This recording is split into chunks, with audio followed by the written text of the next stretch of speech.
welcome to today's episode of the Balanced Approach podcast. I'm your host, Louis Padian. I hope that you're doing well and are enjoying the podcast and the topics we've covered so far. These podcasts are released every Monday, Wednesday and Friday, so be sure to subscribe wherever you are listening to be kept up to date. So in today's episode, we will be trying to answer and get a bit of clarity on the age-old question of what's more important when it comes to dieting and improving your nutrition. Is it looking at quality or quantity? And by that I mean quality of food or quantity as in the amounts or calories.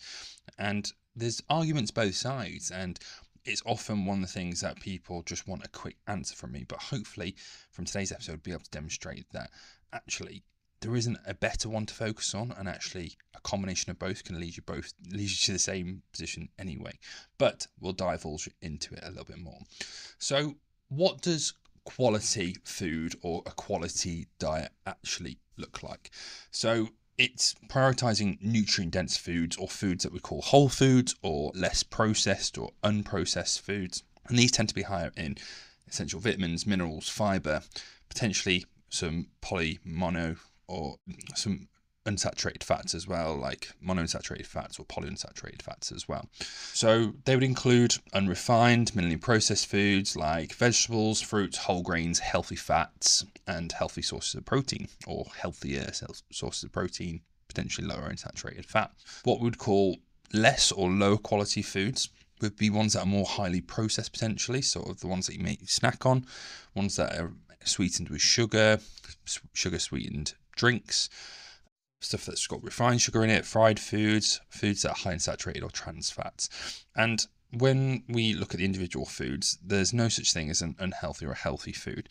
We actually have to look at the diet as a whole, really. So what we'd call a quality diet would be one that's higher or rich in unprocessed or high quality foods, with a dashing of low quality foods in there. But we know that low quality doesn't really define actually what they are. They can be food for the soul, they're sociable foods, they're stuff that tastes bloody nice. So there is a place for those within the diet. So why might quality or the quality of the food within the diet matter? Well, it's highly associated with having a higher quality diet, is associated with better health outcomes across the board. So a 2014 review suggests that a diet rich in fruits, vegetables, whole grains can reduce the risk of chronic disease like heart disease, type 2 diabetes, and some cancers. Things that you've probably heard me say on this podcast before, but increasing those foods in your diet will help with the reduction in risk of certain conditions, as I've just mentioned. And whilst there's certain nutrients in those foods that are beneficial for health, actually when we have a look at the breakdown and digestion of those foods as well, the body has to work probably a bit harder to get those nutrients. So potentially we can get more calories into our diet and we don't absorb as many if we're having more whole foods. But I digress there. So we move on to other benefits of quality foods. There is a study or research to look at the association potentially between improved energy levels as well by Miller 2010, and improved physical performance as well, and enhanced mood and cognitive function by Sanchez Villegas et al. 2017, a link between higher quality diet and improved cognitive function and mood as well. So there's lots of things that we can see from looking at population studies. But what most people are probably wanting to see is around weight loss. And they found this really interesting study by Mozaffarin et al. 2011, and it was looking at over 120,000 healthy men and women across 20 years. So a really good study. And they looked at people's weight change over time, and they actually determined that the weight change was mostly strongly associated with the intake of more processed foods, such as potato chips, or what we call crisps, sugar sweetened beverages or drinks that have sugars in them or additional sugars in them, and processed meats. Foods shown to be associated with weight loss were vegetables, whole grains, fruits, nuts, and yogurt, which again is nothing probably new to you, but again, it's just always important to reinstate what the research suggests.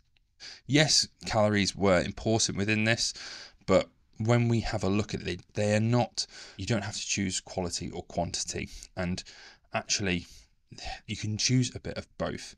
But when we are looking at finding the balance or having a balanced approach, we might have a look at the quality aspect as well, which would be around calories or portion sizes. So when we have a look at weight management, consume more calories than your body burns leads to weight gain. We know it is an energy in, energy out equation. Yes, there's flaws in the way that we can measure that, but that is just down to our ability to track that. We know that in taking more calories and your body absorbing them, or digesting them, absorbing them, than your body needs will increase the amount of body fat that you have. Kevin Hall is one of the best researchers. He has some of the most amazing, robust studies, and he has concluded across numerous studies that the primary driver for weight change is caloric intake, or increased caloric intake. So what he did in some studies as well, and I haven't recently read them, so this is just off the top of my head, but he's even compared the same foods within studies. So a unprocessed versus a processed version. So for example, peanuts versus peanut butter, and actually found that we absorb more calories even though we intake the same amount from the peanut butter versus the peanuts. Just because it's been more processed, it's easier for our body to break down and take more energy from it. So what he's also found is that actually it isn't down to the diet that's necessarily going to dictate what's actually the quality of the food, we should say. It's down to energy balance. So if you were to eat more of high quality foods but still be in a calorie surplus, you will gain weight. It will make it more difficult for lots of mechanisms, because you're probably having more whole foods, you're probably having more fiber in your diet, you're probably having more foods that are harder to overeat on as well. So it's more challenging to overeat and consume more calories when you're having more whole foods in the diet, but you can still gain weight. So it just like we know that people can lose weight on a diet that's probably got quite low in quality, so not many nutrient foods in there. We've seen people, for example, the Twinkie diet done by, I think it was a nutrition professor, I can't remember which American university it was, where he basically just ate Twinkies, which are just a snack. A high sugar, it's like a cake with cream in the middle and jam. And he done it as a personal research study, took a multivitamin with it as well. I can't remember what he drank, but he monitored his calories and just ate very highly processed foods, highly palatable foods like the Twinkie. Predominantly he ate the Twinkie, and lost weight over the course of weeks and months. People might say, well, if you listen to some of the gurus out there around sugar driving weight gain, well, that's a prime example there of someone having a very high sugar intake within their diet and losing weight. So that sort of debunks that myth. Another thing to sort of be mindful of around portions is actually monitoring the quality of the foods in your diet helps with satiety and hunger. So portion control promotes feelings of certain foods, for example, can promote feelings of satiety, so that fullness, and prevent you from overeating. And that's why we look at the nutrient-dense foods, or the whole foods, unprocessed foods, those ones like your fruits, vegetables, lean meats. Having more of those in your diet in a mindful fashion can help regulate your appetite and promote healthier body weight. And again, that's a useful tool in the toolbox. And what you're probably getting from me here is actually we don't need to focus on one or the other. They can both assist in each other. If we're monitoring our energy intake but trying to increase our fruits, vegetables and whole foods within there, we can ensure that we're in a calorie deficit. So therefore the underpinning definitive aspect is calories in versus calories out, so we can ensure that that's taken care of. But making it easier through having a higher quality diet will just promote that process even more. So it means that we'll probably be less hungry, means that we'll probably feel better throughout it, probably ensures that we're getting enough nutrition within nutrients, vitamins, minerals, getting more fiber into our diet to help with our digestion, and it's going to be easier for us to stick to that diet. Other aspects that I'd probably include within this around mindful eating, so paying attention to your hunger and fullness cues. Again, if we're having more whole foods in our diet, not exclusively whole foods, but more quality foods in our diet, then it will allow us to eat less or manage our appetite and our eating a bit better.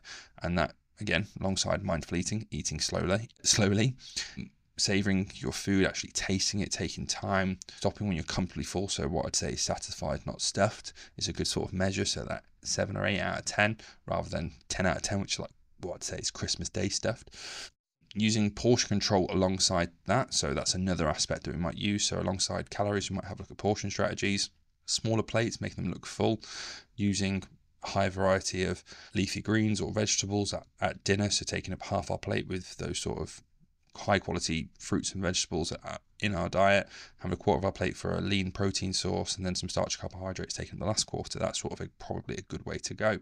And again, can help us manage our energy intake a bit more, but ensuring that we're getting a good quality in our diet as well. But this isn't me saying that we shouldn't have things like chocolate, sweets, crisps, drinks within our diet. Again, in previous episodes, we spoke about the 80-20 principle. And I think this underlines it really here, that having certain foods that you enjoy, that you look forward to, that are food for the soul, is so important when trying to diet successfully long term. And I think it's important to start with the end in mind when we're looking at dieting. It's not just about what I can endure for 8 to 12 weeks. What can I put up with? What can I give up just to get the wheel or the ball rolling? Actually, we've got to start with the end in mind. If you see yourself having chocolate in your diet in some form or some amount in the long term, then it's probably best to develop the skills and strategies whilst dieting that will allow you to include that. Yes, we might have to look at the amount and the frequency that we're having it, but it's an important factor to have, because if we restrict it too much, we won't develop a healthy relationship with it. We'll probably have that all or nothing mentality where if it's in the house, I'll have it all at once and then I can't keep it in. And that isn't a long-term strategy for success. So having those foods little and often, being mindful of the portions, being aware that they probably will be easier to overeat on. So maybe, for example, we might say if you're going out for a coffee, so be mindful of your energy balance around this. Prior to going for your coffee, you might have a high protein snack. You might have a high protein meal before you go out, just so you're not turning up to that coffee with your friend really, really hungry. Because when you're really, really hungry, you're not you when you're hungry, just like the Snickers advert, and you're more likely to make more impulsive decisions that don't align with probably what you truly want. You probably just will make decisions on what you want right now, which is stuff that's going to be really tasty, high in energy, and easy to overeat on. So that can make or break really whether you decide to have the slice of cake. And this isn't me saying you shouldn't have the slice of cake, but it might stop you having a slice of cake and then a chocolate bar and then a brownie. And if we can stop that 1 or 2 steps earlier, then that's progress. And learning how to manage those situations is an important strategy. If you're someone that goes out for coffee often and use that as a socializing tool, fantastic. I'm someone who goes out for coffee. There's always delicious cakes there. There's always delicious drinks. There's always nice food. So you need a strategy when you're there on how to manage your habits and behaviours when you're there. You don't want to go, well, for the next 8, 12 weeks, I'm trying to, quote unquote, get healthy, eat better, go on a diet, whatever you want to reframe it as. You don't want to avoid those situations, because when we reintroduce them, if you find that as a useful tool, if you do that often and you enjoy it, then you haven't developed the skills and you're unfamiliar and you're suddenly surrounded by all these bloody tasty foods and don't really know how to respond, and you can hear them always talking to you.